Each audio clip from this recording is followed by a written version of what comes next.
Welcome to this episode of the Today I Am Sober podcast with your host, Liz W. This is episode 6. I'm speaking with Nicola Arnold, and she's talking all about how you can be happy just being you. Now, I might be the only woman on the planet who feels like this, but have you ever felt like sometimes you'd like to be someone else? That actually there's parts of you that aren't particularly lovely? Perhaps you wouldn't want to share them with the world. I know I certainly have. But Nicola is one of those women that is unashamedly just herself. And I'm hoping through this episode you'll discover how you too can just be unashamedly you. I hope you enjoy it.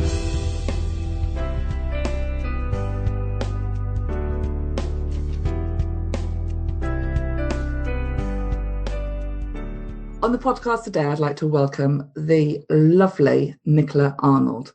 So Nicola and I met it was in Brighton. It was 2018, and we were both at an event that Helen Packham organised called Entrepreneurial Leaders Live. And it was towards the end of the day, if I remember correctly.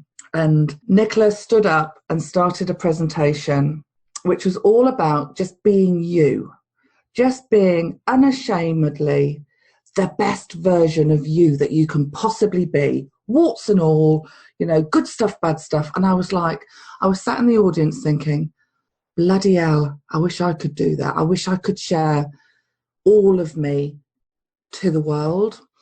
And I remember seeing you up there, and at the end of your presentation, Nicola did the most amazing thing. If you've ever seen the film The Greatest Showman, which I hadn't actually seen at that point, there's a song called This Is Me, and at the end of the story and the session, Nicola stood up and signed This Is Me, and she was at the front of this room of 40, 50, 60 people with the music blaring, just signing and being unashamedly Nicola. And I don't know, something inside of me that day changed, and I thought, bloody hell, I want to be like you. I want to be like you. And I thought, when I decided to do this podcast, I was like, who am I going to have on? And I was like, do you know what? I want Nicola on, because you embodied something that, even though I'm sober today, I've held a huge part of me back. And you were just so you. And it was like this, and it was literally, you can't see this because this is audio, arms wide to the side saying, this is me. And it was so powerful. And I wanted you on because I wanted to know how you got to that point that you were able to get up on that stage and say unashamedly, this is me, wearing your brightly coloured shoes, which I love, by the way. Love a woman rocking a pair of fabulous heels. And you had a really colourful blouse on. So how did you get to that point, Nicola? Because I can't imagine you woke up or you came out of the school system as that woman. Absolutely. Well, thank you. Wow, what an introduction. And I actually feel quite emotional just visualising that day and what that represented, because it was a massive milestone for me to do that, as you say. And in particular, the thing that you remember about sort of wearing the bright pink top was a big thing. And that's where my story comes from, that, there's no manual for this. It's not like you turn to page 58 of the manual and it goes, right, in order to be your best self, follow these 5 steps. Because believe me, if there was a manual, I would have read it and sold it by now. But yeah, my journey of this, I realise, stems back to childhood without me even recognising. I was bullied at school. I didn't feel comfortable with who I was, and I felt quite suppressed, and I didn't realise this. And it's only about 6 years ago when somebody said to me, if you could say anything to the world, what would it be? Which was such a massive question to be asked, that I was like, oh, I don't know. And it was around the fact that I didn't feel enough. I didn't feel beautiful. I didn't feel accepted in society. And that was such a huge shift for me, because I was suddenly prepared to say it out loud. It was the first time anyone had asked me how I really felt. And that was a massive, massive shift. Back then I was doing my coach training, and I had to wear a sticky label for 3 days that said I am beautiful, because I was asked to face the words that I couldn't say. And I had to wear this label for the whole weekend. When we went out for lunch, when we went out in the evening, I had to wear this label. And that was the start of, do you know what? I just need to be me. I need to stop worrying what everybody else thinks and start doing things for me. And it's been a tough 6 years. You know, it's like you said, it's not like you suddenly wake up one morning and you've got this. It's been a huge amount of self-discovery and reminding myself I can do it. But man, it's been one hell of a journey, and I love where I am now. And you still have to work at it, but it feels so amazing and again, I know this is audio, but I have a bright coloured top on, whereas for me, I spent years dressed in black, hiding in corners, because I didn't want to be seen for fear of that critique and that judgment. So, you know, that was a massive, massive moment for me. Yeah, it's funny. I have a corporate background, and you know, my wardrobe at one point in my life was full of black suits. And actually, when I was about 23, I was in sales. I'd had a phenomenal, this was in the 90s. Yeah, 90s. I'd had a phenomenal month, and I was 23 years old. I was in a black cab. I was in London, about to get the cab to the station. And I thought, do you know what? I'm going to go into the Armani store and buy myself a suit. And I bought myself a black Armani suit, aged 23, out of the commission that I'd made. And that was kind of like the epitome of, I've made it in the corporate world. And actually, looking back now, it was a very masculine suit. And I don't look good in black. God knows why I bought it. I think I bought it because I wanted to fit in with the other boys in the office, because I worked in a very male-dominated industry. And they all wore, you know, classic black, dark navy suits. And I wanted to fit in, so I bought, you know, the best suit I knew at the time was an Armani suit.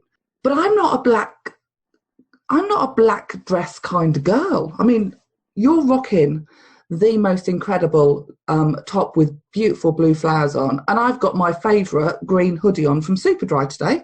But it was at that time, that was, you know, fitting in was buying an expensive black suit. And I think in the corporate world, women often wear dark colours to kind of fit in with that male energy and that male vibe. And it, you know, for me growing up in business, it was, you know, to be smart, you wear a smart, dark coloured suit. Yeah, it might have a skirt, but that was what it was about. But actually, that isn't who I am. And having met you in real life and knowing what I know of you, that isn't you either. No, absolutely. What were we doing? It's so much about acceptance. You know, as humans, we are born for connection. But you know, even from school age, we try to fit in. We try to find a circle of friends that, you know, and we try to be like them. And we're very much just try to be like everybody else all the time. And, you know, that was a huge thing for me, was stepping back and saying, who do I want to be as a person? What choices do I want to make? And where do I want my life to go? Rather than, oh, in order to fit in with the crowd, I better choose this, or I better do that. Or I better, you know, if you think about the fashion crazes, you know, back in the 90s, naff jackets were all the rage, and everyone had to have a naff jacket at school. And I didn't have one. And, you know, it's like, you've got to get one, because otherwise you're not seen as fitting in with the crowd. And that's such a big thing, isn't it? We very much try to be like everyone else and blend in. I'm not saying we need to, you know, I'm not saying you should have bought like an luminous yellow suit and really stood out, but it's about still having your own identity. Which is really, really important. So going back to the identity piece, how do you get from there to here? What we've talked about, that there was that kind of turning point for you where you were challenged on what your opinions of yourself were. You had to wear the I am beautiful label on your clothing for 3 days. What were the steps you took? Because it's ever so easy, isn't it, to say, to talk about that pivotal moment and that weekend or those days, to that woman who was on the stage who was really, powerfully herself. But there's like 600 steps in between that people don't talk about. Absolutely. What were some of the things that you had to do along the way? Do you know what? The first thing I had to do was forgive myself, if that makes sense. Completely. The amount of, I talk a lot about gremlin voices in our head, with up to 80,000 thoughts a day, a lot of, and the brain designed 5 times negative to 1 times positive. There's a lot of what I call gremlin voices up there saying, oh, you can't do this, and why are you doing that? So the first thing I needed to do was forgive myself and actually just allow my mind to settle, because there was so much in my mind going, oh my God, why did you write that sticker? Why did you wear that sticker? What do people think of you? And really just sort of be okay to be me. There was a lot of self-acceptance of, there was clearly a shift that weekend, and it was okay to feel uncomfortable. It was okay to feel not okay, to be sad, to almost, I guess, come to a point of mourning that point in my life and think about what I wanted to happen next. So that was the first thing, and that took quite a while. It was very much about that's when I started to learn about mindfulness, and actually to just be with my thoughts and to stop trying to rush around all the time to keep myself busy so that I didn't have to think about my thoughts. And that was really powerful, because actually it allowed me to start thinking about, what did I really want? Who did I want to be? How did I want to feel? Rather than, I need to feel like this, I need to do this, etc. And this is where, over the next few months, I almost started to challenge myself in my own choices. So, and I'll be honest, there are people in my life that I have let go of, because actually there was no connection anymore. They were no longer, the relationship was no longer serving itself. But historically, that's what I'd always done. So I'd be arranging to meet up with people that actually, come towards the date to meet. I was actually dreading doing it, because if I wasn't going to enjoy it, but that's what you've always done, so you crack on. So suddenly it was about saying, okay, what do I really want? And leaning into that discomfort, because there is no growth in the comfort zone. And you do have to think about, okay, this is going to feel really unsettling for a while, because suddenly, it's a bit like, if you imagine, I'm quite big on visualization. So if you imagine like a seed, you plant a seed, that seed goes through all weathers before it even bursts through the surface of the soil. And, the seed has to completely come undone. It has to completely crack and come out of that skin before it can come through. And that's what was happening to me. In order to become who I am now, I had to completely let that seed crack and come undone and really, truly discover who I was and what I wanted to move it through. Yeah, and it's interesting. I kind of went through a similar metamorphosis when I stopped drinking, because I drank to numb my emotions, and I literally drank to shut myself down and shut my head up, because it was just driving me demented. And it got to the point where I couldn't get to sleep without being drunk, because I couldn't live or get through my life in the evenings. I was functioning at work still, and I would come home, and I trained my husband, God bless him, to have a bottle of wine and a glass of wine poured by the kettle. And I would literally down that the minute I walked in, and within 20 minutes I'd drunk that first bottle, because at the time I just needed to just shut myself down. And when I stopped drinking, I very quickly realised that my head was still going. Without that thing to shut it up, it was actually really very painful. And I had these emotions coursing around me that I didn't understand, I didn't know. And, thank goodness I was in a rehab centre where I was safe, I was protected for the first 28 days. And I was, I had therapy, group therapy and one-on-one therapy to help me even start to understand some of those emotions, because I was very, and I still am actually, even though I'm 47 years old, very childlike in my understanding of my emotions. So I completely understand that kind of, the way that you explained that, having to shed, the seed before you can pop up. And actually, I remember one day in rehab, it was my turn in the chair, so to speak. And I completely lost my shit. And I rarely lose my shit, even when I'm a good girl. I'm a good girl by heart. I really am. But I completely lost my shit in that circle that day. And I was screaming, saying, if there was a bottle of Pinot there, I'd be drinking it right now, because they'd really touched raw nerves. And it was, I felt like that Robbie Williams video, I think it's Rock DJ, where they, through visual effects, they rip his skin off while the girls are going round him, the glorious girls. And I felt like they were literally, emotionally ripping my skin off and then pouring salt on me. It was that emotionally painful. But, at the time it was awful, but hindsight is a wonderful thing. Now, that was the best thing that could have ever happened to me, because it enabled me to let go of some of the shit that was inside of me. And granted, there's been a lot of more letting go of stuff emotionally since, but it's about starting, isn't it? It is, absolutely. And I think I really resonate with what you're saying there, that there's a lot of letting go, and there's also a lot of challenging your own beliefs and the own rules that you've set yourself about how life should be.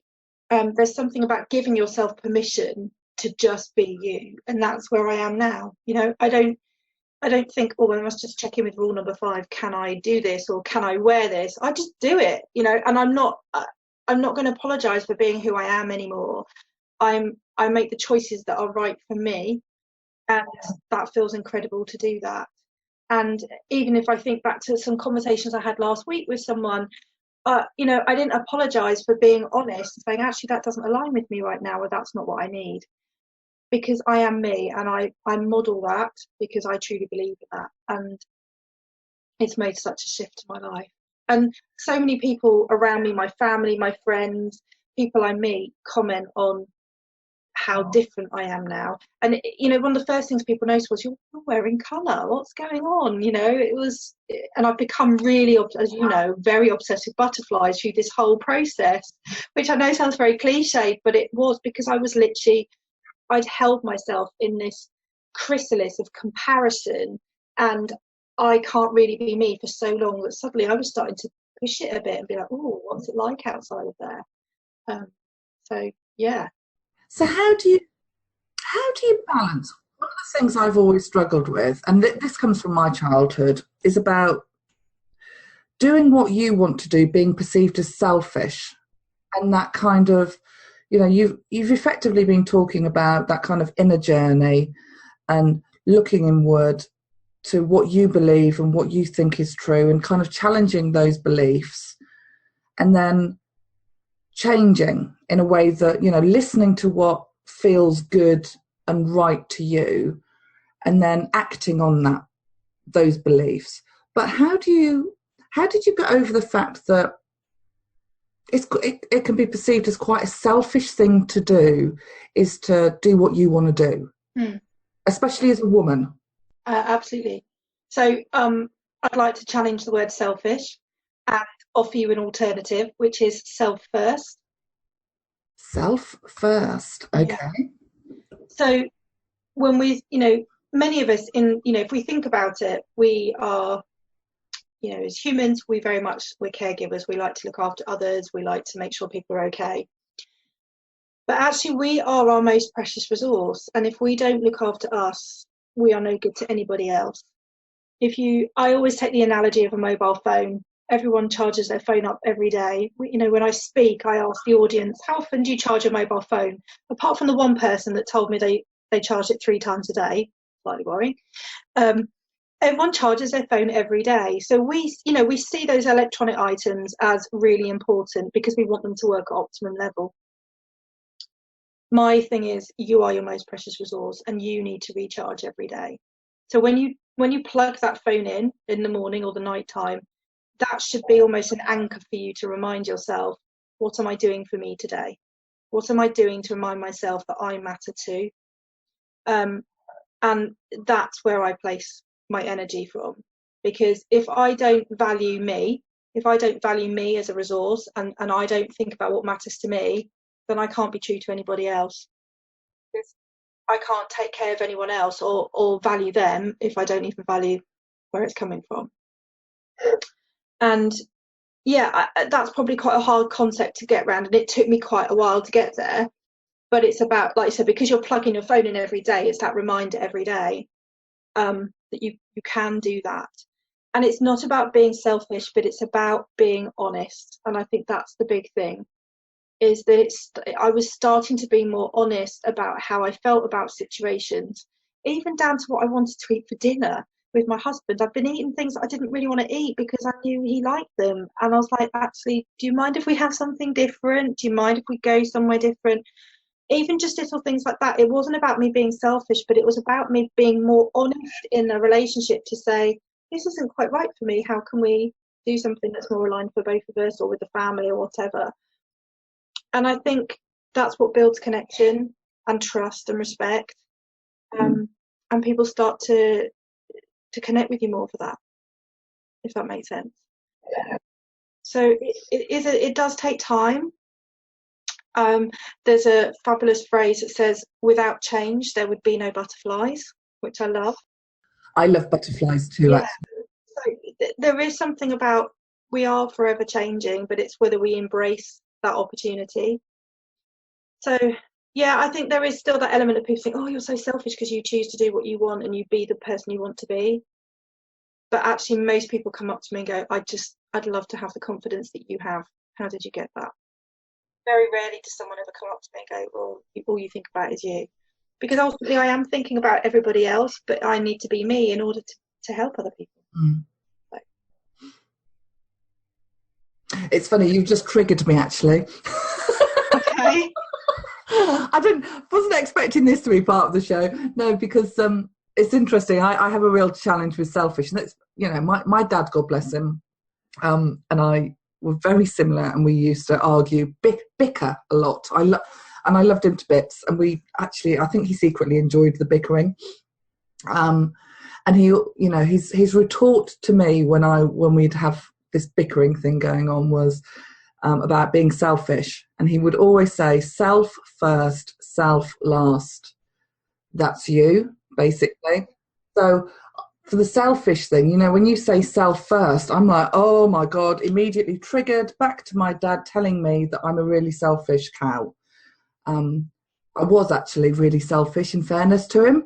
He spotted it right when I was a teenager, because I typical teenage years. However, certain things stay with you. So when you actually said, don't look at being selfish, but self first, I'm like, oh, deep breath. Oh my God, I can hear my blood in my head. And that's the power of language, isn't it? And the power of what we're taught as children, and the things that stay with us. But I think the other thing that, we talked about was, we talked earlier about holding ourselves back.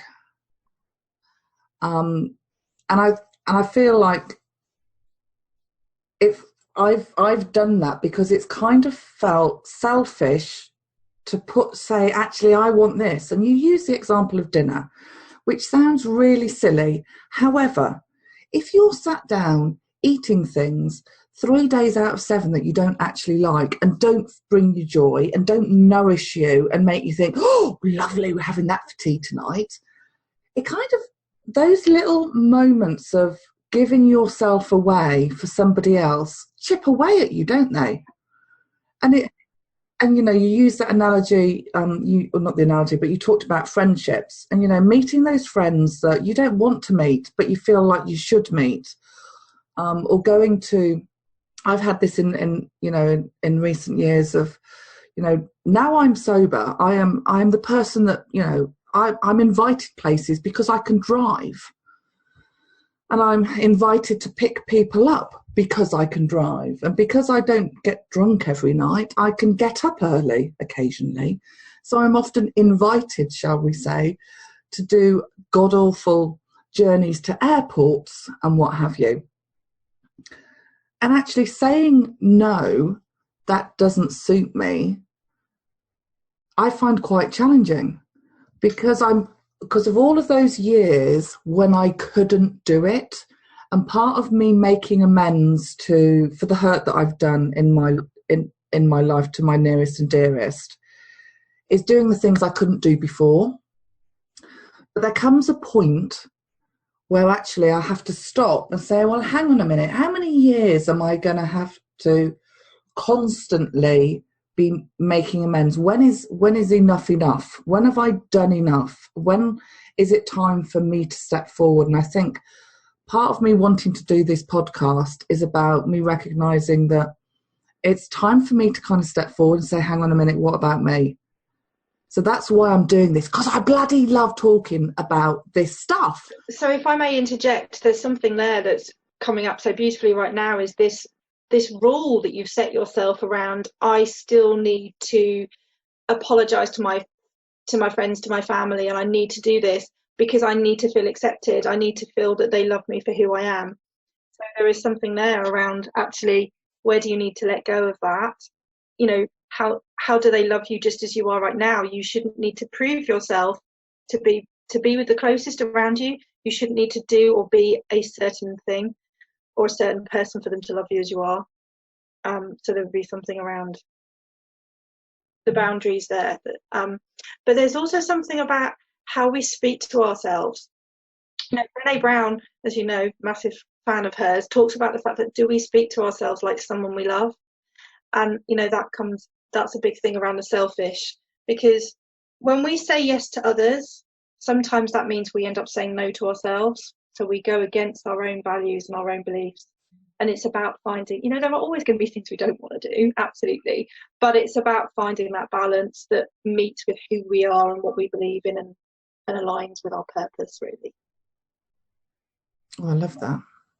And I love, I'm sure, I can't remember which, you're the Brené Brown expert. But I love, one of the things she talks about is, she's got this really great quote, hasn't she, about who you take opinions and advice from. And she talks about being in the arena. That's right. Gladiator style, doesn't she? And, you know, and there's blood and there's sweat and, you know, they're literally fighting for their lives in that ring. And she basically says, if someone else is not in that ring with you, they don't deserve an opinion on it. Absolutely. Because they're not fighting with you. And I think, you know, I love that, because so often, you know, we can look for validation from other people and look for opinions and advice from other people. But who's in the trenches with you? Who's fighting with you? Yeah, and Brené talks about the fact that normally, if you take a piece of paper that's like 1 inch squared, if you write down the names of the people within that square that totally have your back and champion you, you'll probably only have 2 to 3 people at any one point in your life who truly has your back, who truly will champion you, that you could give them a call and go, oh man, this has just happened. And you know they will truly love and support you and encourage you, but be honest with you, but have your back without judgment. And that's been a huge part of my journey, is around that fear of comparison. I talk about it being a toxic strategy, especially on social media. You know, the first thing we do in the morning is wake up and go on Facebook or whatever, thinking, oh man, what if someone's bought a bigger yacht than I have? What if they bought a second castle? Do you know what I mean? But that's the state we get ourselves into. Every 60 seconds on Facebook, there are over 700,000 statuses updated every 60 seconds. That's 700,000 opportunities for someone to get hooked into that comparison and think, oh man, I'm not like that, I'm not enough. And that is absolutely massive. And we have to learn to step back. And that's where perfectionism comes from, because what happens with perfectionism is we get so het up that we can't go out there, we can't do things in the world for fear of how it's critiqued and judged by others. And so we have to learn to shift that, and we have to say, you know, but Brené again talks about something like healthy excellence or healthy striving. So healthy excellence is where internally, so intrinsically, you are happy with what you've done and you want to share that with the world, and you're like, yeah, this is great and I've done the best I can and here we are. Whereas perfectionism is I'm really nervous about putting it out there. What are people going to say? And so you put it off and put it off and put it off. And of course, for me, perfectionism doesn't exist. It's this cruel thing I used to be wrapped up in. But you just keep moving the hurdles of success all the time. You never actually get there. And so when I heard the words "stop waiting for perfect" that 3 years ago, I was like, oh man, you know, that just released so much opportunity for me to go. And part of that self-worth journey was, I'm just going to put stuff out there for others, not because I need someone to like something or comment on something or agree with it. I'm going to put stuff out there because I feel I have a message and I want to share it. And I think it's really interesting that recently, you know, like Instagram has stopped sharing, you know, these number of likes and things, and the same with events. I think it's such a great idea because we are so drawn into what we should be doing rather than what we want to be doing, and that's a massive thing. I hate the word should. I call it a gremlin word. We should never use should, because there's that underlying force underneath it that's like, should be doing. Yeah, I'd say shoulda, woulda, coulda. It's like shoulda, woulda, coulda. Yeah, whatever. But I completely get that about the social media. And one of the things I personally hate on social media, and this is one of my bugbears, which is completely off topic, but kind of on topic, is it's become so socially acceptable to have wine o'clock and women drinking Prosecco. And, you know, I see women online who do sessions with their communities where they're all drinking wine or gin or whatever. And I have a problem with that. And the problem I have with that is that we never know how other people use alcohol, and it is a legalized drug. And if it was a new drug that had come out, you know, like some of these legal highs, the chances are it would have been banned by now. And if the government wasn't making so much darn money out of taxes and effectively supporting the NHS through some of the duty that they get on alcohol, there wouldn't be so many challenges around the misuse of it and the way that people use it to change the way that they feel. And I'm getting on my hobby horse now, and I best get off it, because if I get on it, I might stay there for a long time and it's going to completely ruin my serenity for the entire day. And that's one of the things I've been too scared to talk about. You know, we were talking about, you know, part of what I see online is I don't want to rock the boat, you know, because we're taught, especially as women, and, you know, that the worst thing that can happen to you is being excluded from a social group. You know, social isolation is horrific. And I've been, that's one of my beliefs, that the worst thing that can be happen to me is social isolation. So put me online in social media and, you know, running a business and trying to use social media to promote that business, I get a huge resistance, and then the comparisonitis comes up, and then people start talking about wine. It's like, bloody hell, I can't cope. So actually, I was talking to a girlfriend yesterday, and I've made the decision I don't want to play that game. I don't want to play the game of, you know, having to have a social media presence where I talk about my business and I have these value posts, as people talk about, and, you know, share photos of my non-glamorous life to try and sell something for my business. I don't want to do that anymore. So guess what? I've decided I'm in charge of my business. I'm not going to do it. I don't have to do it. There is, you know, where's the rule book that said if you want to run a business, you have to be on social media, you have to have, you know, you have to be on Facebook, you have to have a perfect Instagram account. You know, that is not who I am. I am not a perfect human being. I am an imperfect human being doing the best I can on a daily basis. And if today I can stay sober, or I can say at the end of the day, today I am sober, I've had a bloody good day because I haven't tried to kill myself today. I did go on my hobby horse then, didn't I? I absolutely love that. People can't see, but I'm literally like virtually applauding here, because there is something so beautiful about what you're saying right now, in the terms of you are totally being you. You are embracing your own worth. You are embracing who you are as a person, and that's what people love about you. And you're saying, I'm not going to conform to society. I'm not going to be that person that has to go onto social media at this o'clock, and this o'clock. I am just going to be me.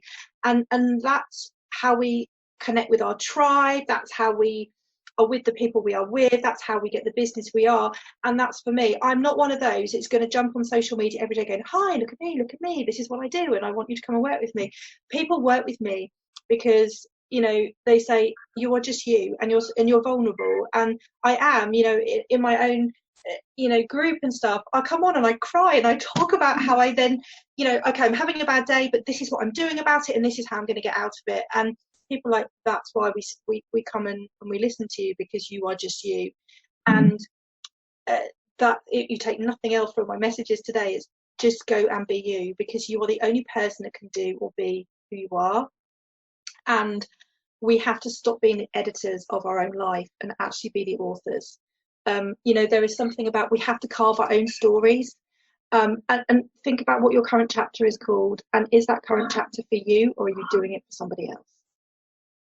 I'm sorry, that was a bit on my soapbox as well. I love that.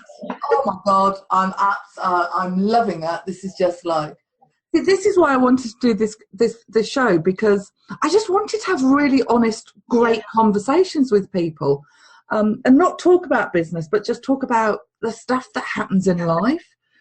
Now, have you got any tips for us? And I'll tell you why. We're having this great high-level conversation. Yeah. You know, we've talked about all these gremlins in our head, the fact that, you know, there's 700,000 posts every 60 seconds on Facebook, I think you said.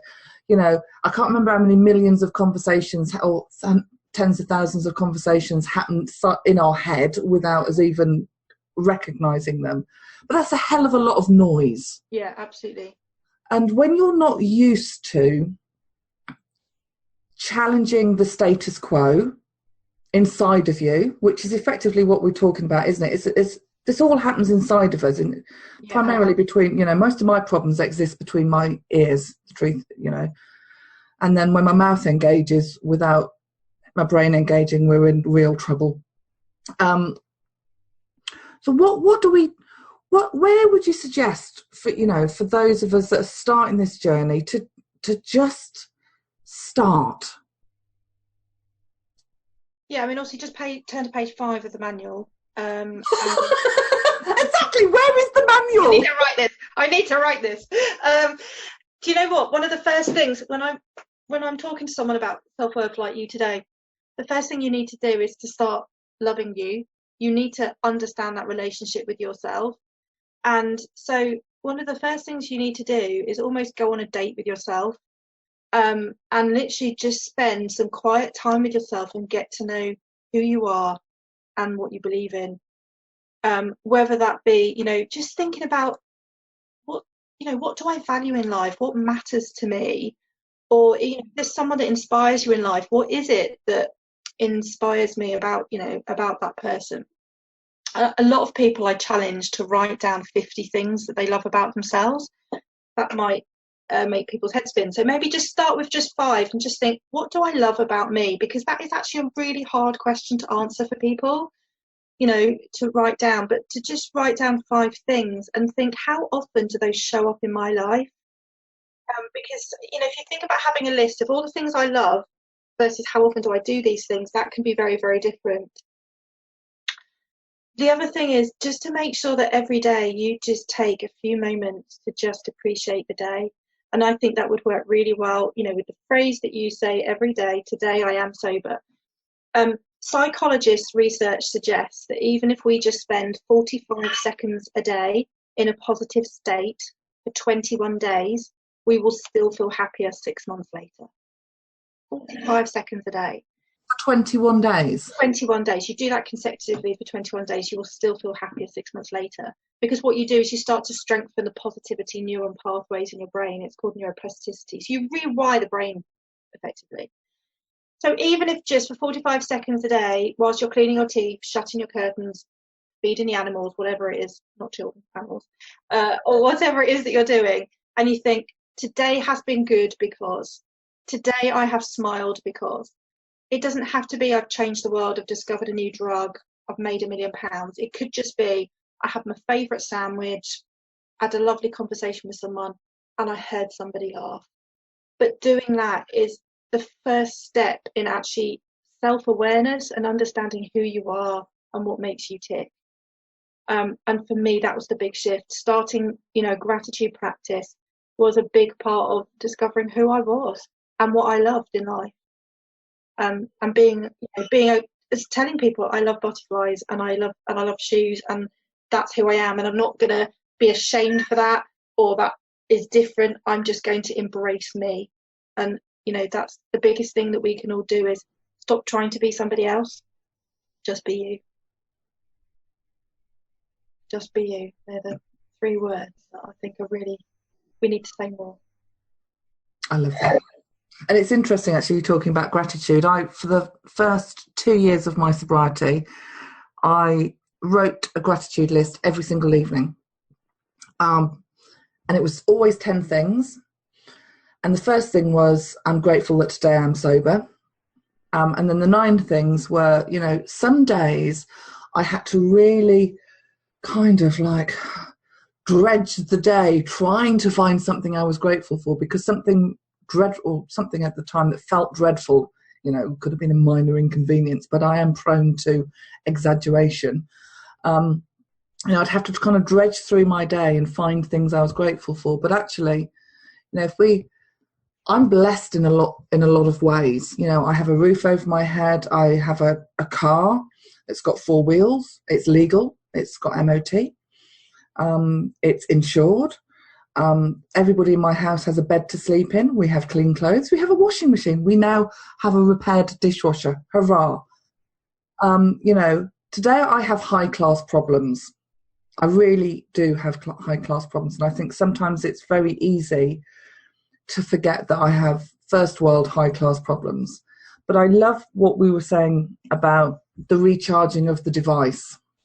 And I am one of those people that I use my phone. It's permanently attached to me, and the battery is such that it needs recharging at least 3 times a day if it's not on permanently.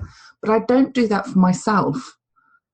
So that I think that's a really fab analogy of how, even if just the action of plugging it in is a reminder to ourselves to plug ourselves in some way. And again, with mindfulness, even if you spend just 2 minutes a day doing mindfulness over a period of time, you increase your immune system because you bring your blood pressure down, your heart rate down, your breathing. And what you do is because you become a bit calmer and you're able to recognize when you're going into more emotional states within the brain, you don't have those surges of cortisol coming out, which is what increases the immune system. So if you think about holding a cup of tea or a coffee, or in my case, water, because I only drink water, even if you just hold that with both hands for a moment, when you can feel yourself getting a bit like, it's almost like you're hugging yourself. You can feel the warmth of the cup. You can feel, you can see I was going to say the smoke then. You can see the steam coming out, and you can smell the aroma of the tea or coffee. That is enough to be a mindful moment. So, and then, of course, you could take that into gratitude and say, actually, I'm grateful someone designed a mug. And I'm grateful I have someone design a kettle that I can boil the water. So that's what I'm saying. It's just those simple practices, like even just doing that for a moment, can help remind you of your own worth, because you just take a moment to breathe. It's very powerful stuff. Well, thank you so much for today. Do you know what? I love the fact that you are just so happy to be you, and it shines through you. It really does shine through you, and it's like, oh, how do I get to be like that too? So if people are listening to this and they think, oh, I really like Nicola, can they work with you? Absolutely. Do you know, the first thing I would offer for people is I run on Facebook, I run a closed community called the Happy to Be Me Hub. And that is where I share, we have regular free sessions every week where I just share different parts of our lives that we can think about to value ourselves more. Because for me, self-worth is a lifestyle, not a luxury.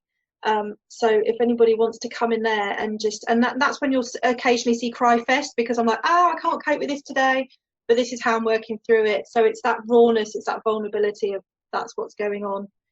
So that would be one place. The other place, obviously, I have a YouTube channel and a website, which is under, my website is Enkindle Life Coaching. Enkindle means to illuminate. And I'm sure you'll probably put the link in the show notes. Yeah, or you can just find me on YouTube, Nicola Arnold, with my tiny little 3-minute rabbiting on videos about how I've dealt with something that day. But it's a journey. It's not something like I've qualified with a master's in self-worth. It's something that you have to continue with. But if I wake up like you every day and I'm grateful for just being me, and I'm grateful for just being honest about that, then that's what gets you through and takes you to the next day. And that's what's really important. Well, thank you so much. It's been an honour and a privilege having you on the show. Thank you for taking your time to come and chat with me today. And if you want to stay connected with Nicola, we'll have all of the details in the show notes below. You can go to the website and you'll find them all there. Or you could just Google Nicola Arnold with life coaching and you will find Nicola. Thank you so much. Thank you.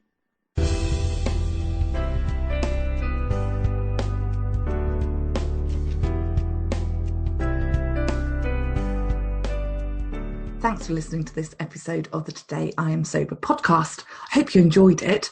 I love your feedback. So come and find me on social media. All of the links are in the show notes. Until next time. Bye.